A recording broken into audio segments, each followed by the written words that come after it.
안녕하세요. 오늘도 사연살롱을 찾아주셔서 감사합니다. 결혼을 앞둔 30대 초반 여성이에요. 한동안 TV만 켜면 천정부지처럼 오른 아파트값 얘기뿐이었잖아요. 그나마 요즘은 시세가 좀 떨어졌다고는 하지만 그래도 여전히 서민들한테는 오를 수 없는 산이더라고요.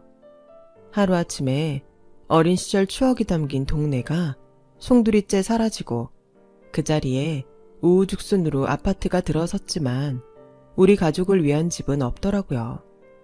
우리 집은 암투병 생활을 오래 하신 친할아버지 병원비를 대느라 가세가 기운 탓에 집도 팔고 전세로 살다가 그마저도 보증금 빼 수술비로 쓰고 월세집을 전전하던 상태였어요.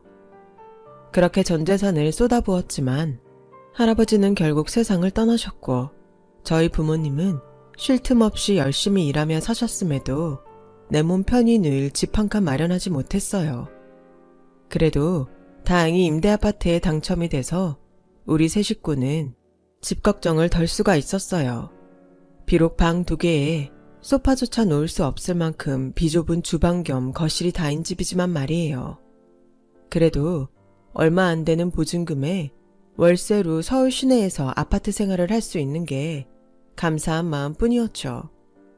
그런데 돈 많은 부자들 눈에는 이런 우리 집 처지가 한심해 보였나 봐요. 상견례 날 예비 시부모님은 제 부모님 면전에 대고 그 나이 먹도록 집 한 칸 마련 못하고 뭐 했냐며 훈계 아닌 훈계를 하셨거든요. 자식 앞에서 사돈될 사람한테 인생 헛살았다는 소리까지 들으신 부모님을 생각하면 지금도 죄송해서 고개를 못 들 지경이에요. 그래도 하늘이 무심하지는 않았는지 저 대신 기막힌 복수를 해준 덕분에 결혼이 파투난 마당에도 2다리 쭉 뻗고 잘 수 있게 되었네요. 저희 집이 처음부터 가난했던 건 아니었어요. 제가 초등학교에 다닐 때만 해도 저희 본가는 지방에서 돈 꽤나 있는 집으로 유명했거든요. 운동장만한 마당이 딸린 대저택에 마당엔 멋진 정자란 연못도 있었어요. 명절 때 찾아가면 친할아버지는 어린 저에게도 용돈하라시며 지갑에서 수표를 꺼내주실 정도였어요. 돈만 많았던 게 아니라 어려운 이웃도 많이 도우셨어요. 정기적으로 후원하는 시설도 여럿 있었고 형편이 어려운 학생들을 위해 장학사업도 하셨으니까요. 하지만 세월이 흐르면서 할아버지가 하시던 사업은 사양길에 접어들었고 거기다 믿었던 직원이 공금을 빼돌려 도망치는 바람에 회사도 넘어가고 집과 땅도 모조리 잃게 되었죠. 서울에서 직장 생활을 하던 아빠는 엄마랑 상의 끝에 전 재산을 잃고 몹쓸 병까지 얻은 할아버지를 저희 집에 모시기로 했어요.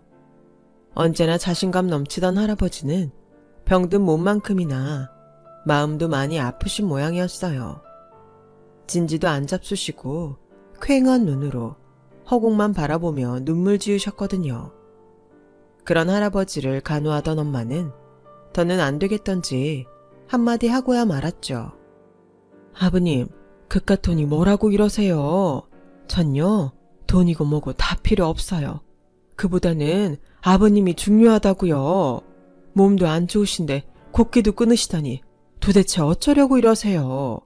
설마 저희만 두고 세상 떠나시려고 이러시는 거예요? 말씀해 보세요. 그러시냐고요.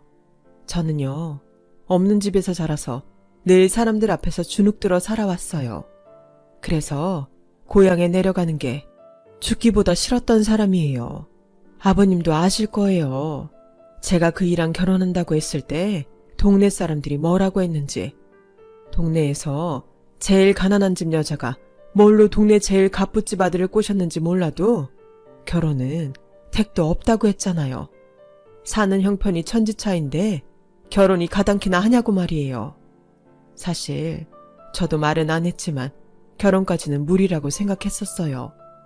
없는 형편에 제 밑으로 돈 들어갈 일만 남은 어린 동생이 넷이나 되고 허구한 날 술에 빠져 사는 친정아버진 돈을 벌기는커녕 매번 사고만 쳐서 돈 까먹기 일순데 내 주제에 결혼은 무슨 결혼이냐 생각했으니까요.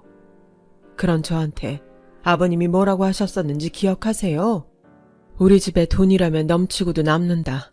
돈 보고 사람 들일 거면 애초에 니들 만나는 거 허락 안 했을 거다. 나는 돈보다는 사람이 먼저다. 넌 돈보다 귀한 사람이니 어디서도 주눅 들지 말고 어깨 펴고 당당히 내 집에 들어와라. 그때 아버님 말씀에 제가 얼마나 힘을 얻었는지 아세요? 아버님 말씀에 시댁에 내려갈 때마다 얼마나 가슴 뿌듯했는지 아시냐고요. 평생 저를 깔보던 사람들 앞에서 제가 당당할 수 있었던 건 돈 많은 집 며느리라서가 아니에요. 나는 그저 가난한 집 딸이 아니라 내 시아버지한테 인정받는 떳떳한 인간이란 자부심 때문이었어요. 그런 아버님이 이렇게 무너지시면 저도 아무것도 아닌 게 되잖아요. 그러니 저를 위해서라도 제발 희망 잃지 마시고 다시 일어나 주세요. 제발 포기하지 마시라고요. 며느리의 눈물겨운 부탁 때문이었는지 할아버지는 이후 진지도 잡수시고 병원 치료도 열심히 받으셨어요. 하지만 살겠다는 할아버지의 의지보다 할아버지 몸에 퍼져있는 암세포의 도끼가 더 강했던 모양이에요. 몇 번의 수술과 끝도 없이 이어지는 항암 치료로 할아버지의 몸과 마음은 점점 황폐해져만 갔고 우리 집 상황도 급속도로 어려워졌어요. 아빠 벌이만으로는 할아버지 병원비며 우리 집 생활비를 감당하기 어려워서 엄마는 할아버지 병수발을 들면서 틈틈이 파출 일도 나가셨어요. 하지만 나가는 돈에 비해 벌어들이는 돈이 턱없이 적어서 집을 팔고 전셋집으로 옮겼다가 결국 월세집을 전전하는 신세가 되었죠. 그러다 제가 고3이 되던 해 봄, 할아버지는 세상을 떠나고 마셨어요. 긴 병에 효자 없다는 말이 무색하도록 엄마는 할아버지를 성심껏 돌봐드렸고 할아버지가 돌아가셨을 땐 아빠보다 더 서럽게 우셨어요. 외할아버지가 돌아가셨을 때보다 더요. 할아버지가 돌아가신 뒤에는 지출도 줄고 엄마가 본격적으로 일을 시작해 집안 상황이 조금씩 나아지긴 했지만 그간 워낙 빚이 많이 늘었던 탓에 월세살이 신세는 면치 못했어요. 그러다가 제가 대학을 졸업하고 취직을 하고부터는 버는 손이 하나 늘면서 조금씩 돈을 모을 수 있게 되었고 운 좋게 임대 아파트에 당첨되는 바람에 월세 걱정 없이 적은 돈으로 아파트 생활을 하게 되었어요. 여기 사는 동안 온 가족이 열심히 돈 모아서 임대 기간이 끝날 쯤엔 작은 평수 빌라라도 하나 장만하자는 계획도 세우게 되었죠. 그런데 거기에 변수가 생긴 거예요. 제가 갑자기 결혼을 하게 되면서 우리 가족의 꿈인 내 집 마련 계획에 차질이 생기게 된 거였죠. 남자친구와 저는 대학 선후배 사이로 만나 대학 생활을 함께 했어요. 남자친구가 군 제대를 하고 막 복학했을 때부터 사귄 터라 강의도 같이 듣고 졸업도 같은 해에 했어요. 3년을 내리 같이 다니다가 졸업 후 서로 다른 직장에 취직을 하면서 비로소 떨어져 지내게 된 셈이었죠. 그렇다고는 해도 퇴근 후나 주말엔 늘 붙어 다녔으니 떨어져 지냈다는 표현은 맞지 않겠네요. 원래 계획은 30 넘어서도 사랑이 변치 않는다면 제가 32이 되는 해 결혼을 하는 거였어요. 32살이 되는 해로 결혼 시점을 정한 데는 그럴 만한 이유가 있었기 때문이에요. 친정 부모님과 함께 집장만할 돈도 모으고 제 결혼 자금도 어느 정도 모으려면 32살까지 쉼없이 벌어야 가능하다는 계산 때문이었죠. 하지만 입사 후 4년이 지난 시점에 생각지도 못한 일이 생겨버렸어요. 남자친구가 해외 지사로 파견 나가게 되어서 결혼을 서두르게 된 거였죠. 장거리 연애하면서 혹시나 딴 사람 생기는 거 아닌가 가슴 졸이느니 좀 일찍 결혼해서 같이 떠나는 게 나을 것 같아. 딴 거 준비할 것도 없이 간단히 식만 올리고 떠나면 되잖아. 남자친구는 속 편한 소리를 하더군요. 결혼이 결혼식만 올린다고 끝나는 일은 아니잖아. 신혼집은 나중에 한국에 돌아와서 준비해도 되지만 결혼을 그냥 해. 예식장의 드레스, 웨딩 촬영은 물론 예단 준비며 그 밖에 준비할 게 한둘이 아니란 말이야. 번갯불에 콩 구워 먹듯 할 수 있는 일이 아니란 말이야. 거기다 자기는 회사에서 월급 받으며 해외 파견 나가는 거지만 난 어렵게 들어간 회사까지 그만두고 가야 하는 거라고. 하루아침에 백수가 되는 거란 말이야. 그런데도 별일이 아니란 거야? 회사야, 돌아와서 다시 재취업해도 되는 거잖아. 정 안 되면 이참에 일 그만두고 살림만 해도 상관없고 내 월급만으로도 우리 두 사람 충분히 살 수 있어. 나 그 정도는 번다고. 설사 내 힘만으로만 안 된다면 우리 부모님한테 도움 받아도 되고. 그동안 자기한테 말 안 했지만 사실 우리 부모님 재벌까진 아니어도 준재벌 정도는 될 정도로 여유 있는 분들이셔. 부모님 소유의 부동산만 따져도 수십억은 좋게 될걸? 어차피 내가 외동아들이라 그 재산 내가 물려받는 건 기정사실이야. 그러니까 자기는 돈 걱정 말고 마음 편히 내조에만 힘쓰면 돼. 너도 한 번쯤은 외국에 나가서 살아보고 싶어 했잖아. 내 소원 이뤄준다는데 뭔 걱정이야? 몰랐어요. 남자친구네 집이 그렇게 잘 사는 집인 줄은. 남자친구는 저를 안심시키려고 한 소리였겠지만 오히려 저는 그 말에 걱정이 앞섰어요. 한쪽이 기우는 결혼은 결코 행복할 수 없으니까요. 그래서 더욱 자신이 없었어요. 그랬더니 남자친구가 그러더군요. 너희 부모님도 우리랑 비슷한 처지에 결혼하신 거잖아. 어머님 댁이 한참 기울었지만 지금도 행복하게 잘 사신다며. 우리도 그렇게 살 수 있어. 부모님 경제력은 우리 결혼에 아무런 영향 못 끼친다고. 그러니까 부딪혀 보기도 전에 지레 겁먹고 포기할 생각부터 하지 마. 난 너 아니면 안 돼.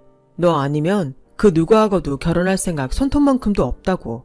이렇게 포기할 거였으면 애초에 너랑 만나지도 않았을 거야. 그러니까 너도 확실히 해. 나랑 헤어지고 살 자신 있으면 지금 헤어지고 못하겠으면 내 뜻 따라줘.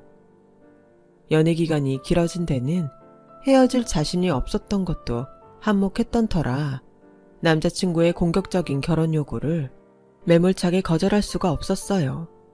제 마음이 무거우니 얼굴에 바로 드러났던 건지 퇴근에 돌아온 제게 엄마가 무슨 일 있냐고 물었어요. 그래서 남자친구와 있었던 일을 솔직히 말씀드렸어요. 그랬더니 엄마가 그러시는 거예요. 결혼하면 되지. 뭐가 걱정이야. 언제고 할 결혼이라면 말 나온 김에 하는 것도 나쁘지 않을 것 같아. 돈 때문이라면 그것도 걱정 말고. 엄마랑 아빠가 그동안 모아둔 돈도 있으니까 네 결혼자금 정도는 충분히 해줄 수 있어. 난 또 남자친구랑 헤어진 줄 알았네. 그 돈은 집 사려고 모은 돈이잖아. 내 결혼 때문에 엄마 아빠 꿈까지 꺾고 싶지는 않아. 내가 무슨 권리로 그러냐고. 이거 사. 그깟집이 뭔 대수야? 돈 때문에 내 새끼가 청혼을 받고도 우거지상을 하고 있는데 집은 나중에 사도 상관없어. 정 안 되면 여기서 그냥 살아도 되고. 그러니까 우리 걱정은 말고 너는 네 인생에나 집중해. 그게 엄마랑 아빠 위하는 길이니까. 엄마 말 알아들어? 그날 밤 아빠도 엄마랑 똑같은 말을 하셨어요. 그래서 염치 없지만 남자친구의 청혼을 받아들이기로 했어요. 아직 남자친구의 해외 파견이 내부에서 최종 승인된 게 아니라서 결혼식을 올릴 시간적 여유는 있었어요. 하지만 승인이 떨어지면 불과 몇 주 사이에 바로 떠나야 하는 터라 서둘러 양가 부모님께 인사를 드리고 곧바로 상견례를 갖기로 했어요. 그렇게 사귄 지 7년 만에 처음으로 남자친구 집에 가게 되었어요. 그런데 막상 집에 가보니 100억 가까운 부동산을 보유한 준재벌이라고 하기엔 집도 그렇고 사는 형편도 제 생각에 못 미치더라고요. 어릴 때부터 부유한 친할아버지가 사시는 모습을 익히 봐와서 그런 건지는 모르겠지만 말이에요. 아무리 그렇다고는 해도 엘리베이터도 없는 6층짜리 빌라에 3층에 살고 있는 예비시댁의 모습은 평범한 중산층 가정과 다를 바가 없어 보였어요.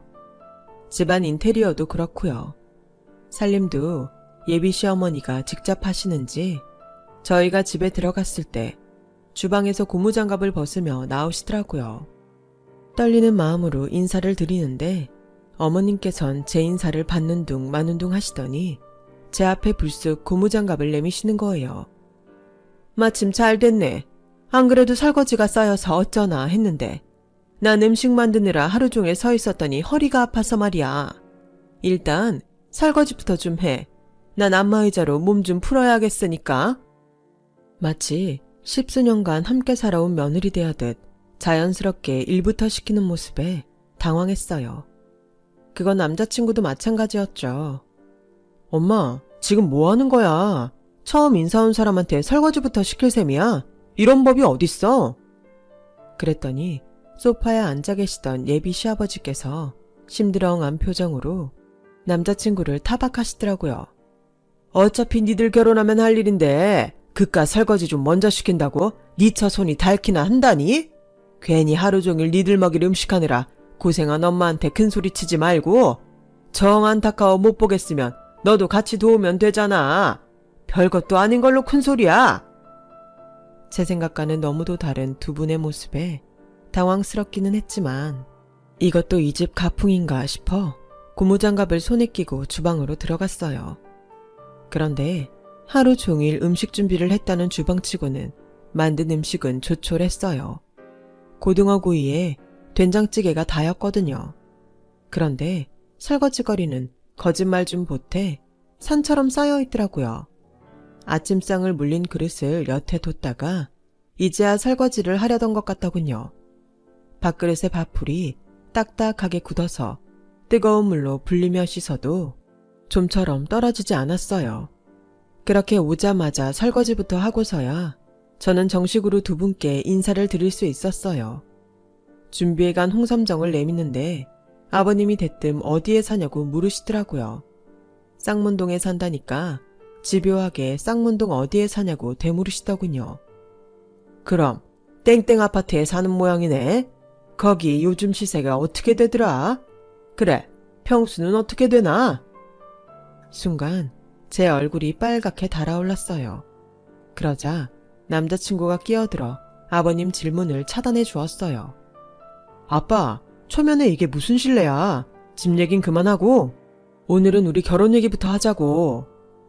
그래요, 여보. 그런 건 나중에 물어도 되니까 일단 발등에 떨어진 불부터 끄자고요. 그래, 언제 떠나게 될지 모르니까 일단 상견례부터 날을 잡자. 예식장은 빨리 잡아야 하고 혼수며 예단 준비도 급할 테니까. 아, 신혼집은 니들 한국에 돌아올 때 맞춰서 준비하면 될 것 같은데 니들 생각은 어떠니? 괜히 빈집으로 둘 필요 없잖아. 그러면 혼수도 그때 맞춰서 준비하면 되겠죠. 집이 결정돼야 거기에 맞는 가구도 놓을 수 있으니까요.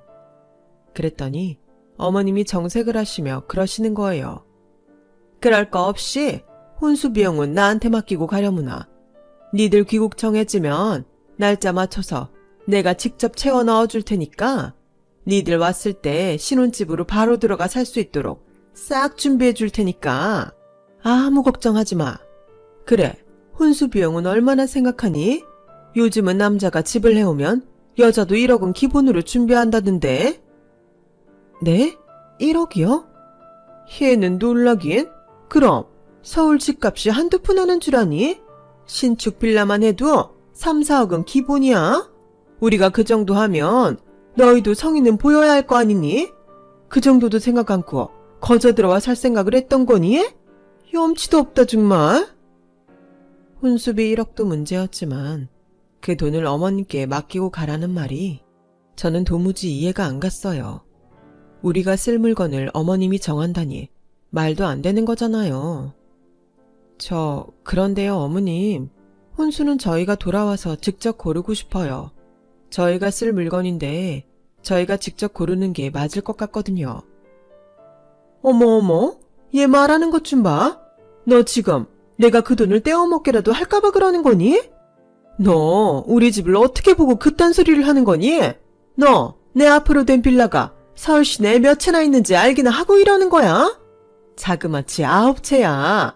네 시아버지 앞으로 된 것까지 합하면 수십 채나 되는데 내가 고작 돈 1억에 너한테 이런 취급을 받아야 되겠니? 어머님, 그게 아니고요.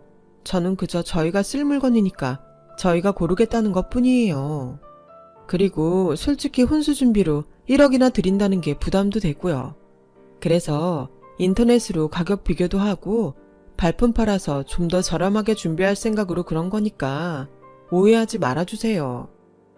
그래요, 엄마. 아직 언제 돌아오게 될지도 안 정해졌는데 당장 1억이나 되는 혼수 비용을 내놓으라니 좀 억지스럽잖아요. 아직 우리가 살 집도 없는 마당에. 그냥 그때 가서 우리가 살게요. 그랬더니 아버님까지 한 소리 하셨어요. 니들 살 집이야. 니 엄마랑 내가 가진 집 중 아무거나 하나 뺏어줘도 그만인데 뭐가 준비가 안 돼. 니 엄마 말은 괜히 니들 신경 쓸 거 없이 알아서 준비해준다는 건데 뭐가 잘못됐다는 거야. 정 걱정되면 니들이 원하는 디자인을 엄마한테 알려주면 되는 거잖냐.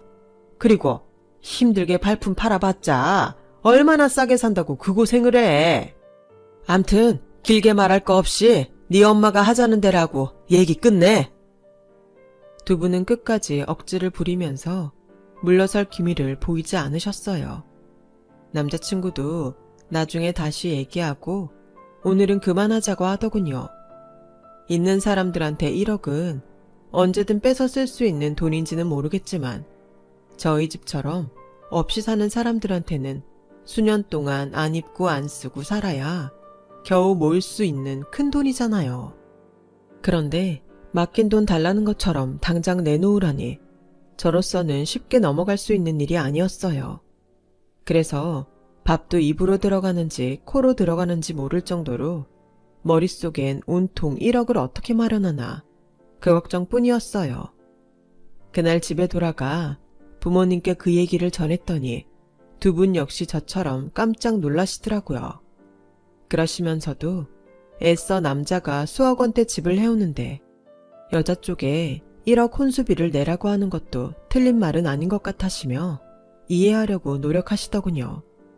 그날 밤 엄마는 제 방에 오셔서는 그동안 들어두었던 적금과 대출을 조금 받으면 어떻게든 준비할 수 있을 것 같으니 너무 걱정 말라고 저를 안심시키셨어요. 저는 당장 필요하지도 않은 돈 때문에 빚까지 진다는 게 마음에 들지 않았죠. 그렇게 저는 찜찜한 기분으로 상견례를 하게 되었어요. 그런데 혼수비보다 더 황당한 일이 벌어졌지 뭐예요. 저희 집이 임대 아파트에 산다는 걸 들으신 시부모님은 불같이 화를 내시며 성질을 내셨어요. 특히 예비 시어머니가요. 아니, 그 나이 먹도록 집 한 칸도 없이 살았단 말이에요? 세상에, 그 꼴로 살면서 밥은 입에 넘어가든가요? 나 같으면 남들 보기 창피해서라도 어떻게든 벌어서 집부터 샀겠네. 이런 집이랑 무슨 사돈을 맺어? 난 이 결혼 문제가 있다고 생각해요. 난 또 대학까지 나와 번듯한 직장까지 다닌다고 해서 못해도 중산층은 되겠거니 생각했는데 커지도 이런 산거지가 없잖아. 엄마, 무슨 말을 그렇게 해. 할아버지께서 오랜 투병 생활을 하신 탓에 그렇게 됐다잖아. 사람이 살다 보면 이런 일도 있고 저런 일도 있는 건데 그깟 집 좀 없다고 함부로 말하면 안 되지. 당장 사과하세요. 그러자 예비 시아버지께서 어머님을 진정시키며 그러셨어요. 솔직히 저 역시 이해가 안 되긴 마찬가지입니다. 그래도 집안에 딱한 사정이 있어서 그렇게 됐다는데 어쩌겠습니까? 얘들이 사귀어온 지도 벌써 7년이 넘었고 죽어도 못 헤어지겠다고 하니 부모가 져주는 수밖에요. 하지만 저도 사회적 지위가 있는 사람인지라 이런 집과 사돈 맺는 걸 주변에 알릴 자신은 없네요. 그래서 말인데 결혼식은 비공개로 했으면 합니다. 어차피 시기야 형식적인 거에 불과한데 공개적으로 창피를 당할 필요가 뭐 있겠습니까? 그럼 그렇게 아시고 우리 뜻에 따라주는 걸로 알고 이만 일어나겠습니다. 통보에 가까운 말을 쏟아내곤 두 분은 인상을 찌푸린 채 룸을 나가셨어요. 남자친구는 저희 부모님께 연신 죄송하다는 말을 하고는 나갔고요. 그렇게 음식에 손도 안 댄 채 바로 끝나버린 상견례에 저도 제 부모님도 참담할 뿐이었어요. 저는 목밑까지 올라온 죄송하다는 말조차 쉽게 꺼내지 못했어요. 죄송하다는 말만으로는 도저히 감당기 어려울 만큼 부모님께 면목이 없었거든요. 그저 눈물만 뚝뚝 흘리고 있을 뿐이었죠. 엄마는 그런 저를 보시고는 애써 밝은 목소리로 그러셨어요. 사내 진미를 앞에 두고 눈물만 흘릴 생각은 아니지? 어차피 음식값도 지불해야 되는데 그냥 갈 수는 없잖아. 여보, 일단 밥부터 먹읍시다. 나중 일은 나중에 생각하고 먹자고요. 아, 욕은 하도 먹어서 배가 부를 줄 알았는데 그래도 내 입으로 먹는 음식이 아니라 그런가 허하네요. 아빠는 엄마를 보며 피식 웃으시더니 젓가락을 드셨어요. 그리곤 제 접시에 음식을 담아주셨죠. 그날 우리 식구는 눈물겨운 성찬을 마치고 집으로 돌아왔어요. 집에 돌아와 보니 남자친구가 아파트 입구에서 우리를 기다리고 있더라고요. 저희 부모님과 눈도 못 마주친 채 죄송해서 머리를 조아리며 연신 자기 부모님의 무례에 대해 사과했어요. 아빠는 그런 남자친구의 머리를 쓰다듬으며 들어가 술이나 한잔 하고 가라고 하셨어요. 그렇게 시작된 술자리를 자정이 넘도록 이어졌고 불편한 마음에 술을 마셔서 그런가 남자친구는 그대로 뻗어버려서 결국 저희 아빠랑 안방에서 자게 되었어요. 다행히 다음 날이 일요일이라 아빠는 아침상을 물리고는 제 남자친구를 데리고 근처 목욕탕에 가셨어요. 목욕탕에서 돌아온 아빠는 뭐가 그리 좋은지 상기된 얼굴로 그러셨어요. 내가 아들이 없어서 그런가 아들이랑 목욕탕 가는 게 소원이었는데 이렇게 이루게 될 줄은 몰랐네. 이복의 사위 고마워. 에이, 무슨 그런 말씀을 하세요.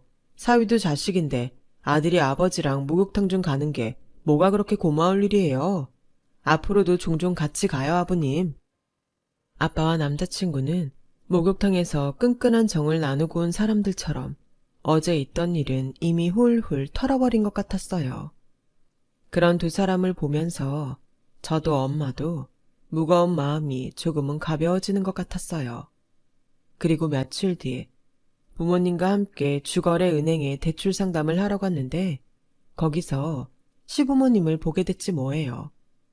대출 상담 창구에서 직원과 실랑이를 벌이고 있더라고요.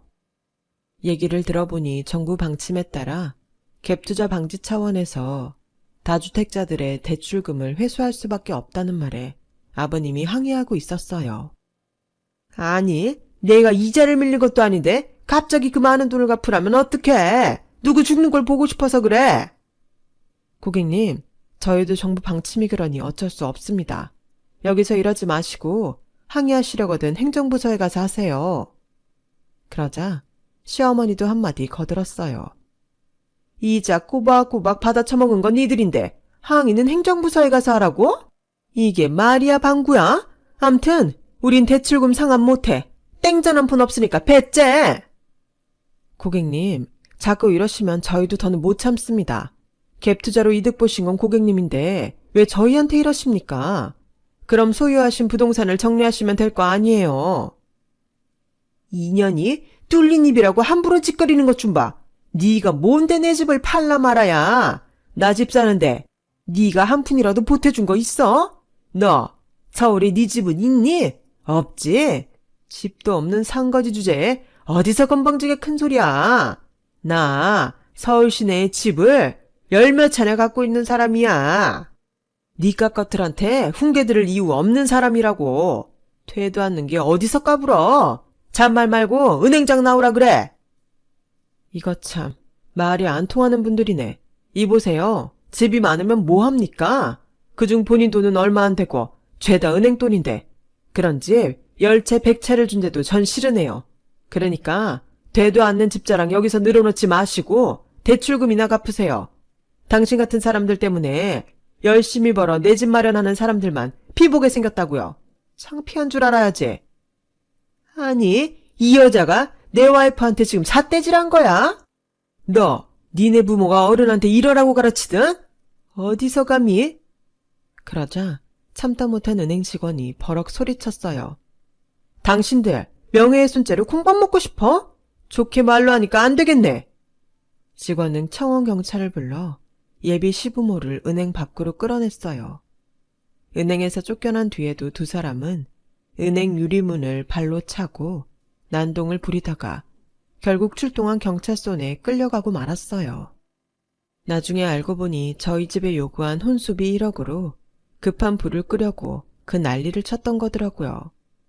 결국 예비 시부모님은 두 분 다 갭투자 실패로 빚더미에 나앉게 됐고 세입자들한테 줄 소송까지 당했어요. 남자친구 역시 회사를 나오게 됐고요. 하필 회사에 남자친구 부모님 집에 새들어 살던 세입자가 있는 바람에 그 사람을 통해 회사의 소문이 쫙 퍼져서는 더는 얼굴을 들고 다닐 수 없게 되었거든요. 당연히 해외 파견도 없던 일이 되고 말았고요. 그리고 얼마 뒤 남자친구는 제게 문자로 이별을 통보했어요. 창피해서 제 얼굴을 볼 수 없다면서요. 남자친구를 생각하면 가장 힘들 때 곁에서 지켜주는 게 맞을 테지만 한편으로는 어차피 끝난 인연이라면 미련 없이 보내주는 게 서로에게 좋을 것 같다는 생각이 들었어요. 그래서 힘들면 언제든 연락하라는 단문자를 끝으로 이별했어요. 그렇게 쓰나미처럼 큰 파장을 일으킨 사건이 지나고 저희 부모님은 드디어 꿈에 그리던 내 집 마련에 성공했어요. 저렴한 빌라라 은행 대출도 가능해서 그동안 모은 돈을 합해 어렵지 않게 구입할 수 있었죠. 불과 얼마 전에 개념 없는 인간들한테 집 없는 서름을 톡톡히 당했던 터라 내 집 마련의 기쁨은 더없이 컸어요. 이사를 가던 날 저희 부모님들은 살림살이가 빠지고 횡한 임대 아파트에 대고 덕분에 그동안 잘 살다 간다고 다음에 들어오는 세입자한테도 좋은 기운을 주라고 인사하셨어요. 우리 가족이 이 집에서 한 푼 두 푼 모아 내 집 마련에 성공한 것처럼 누군가에도 이 집이 내 집 마련의 기틀이 되어주길 바라는 마음입니다. 지금까지 제 사연을 들어주셔서 감사드려요. 항상 건강하시고 바라는 일 다 이루시길 바래요. 여러분, 사연 댓글에 응원과 현명한 조언 부탁드려요. 좋아요와 구독은 저에게 큰 힘이 됩니다. 오늘도 좋은 일 가득하세요.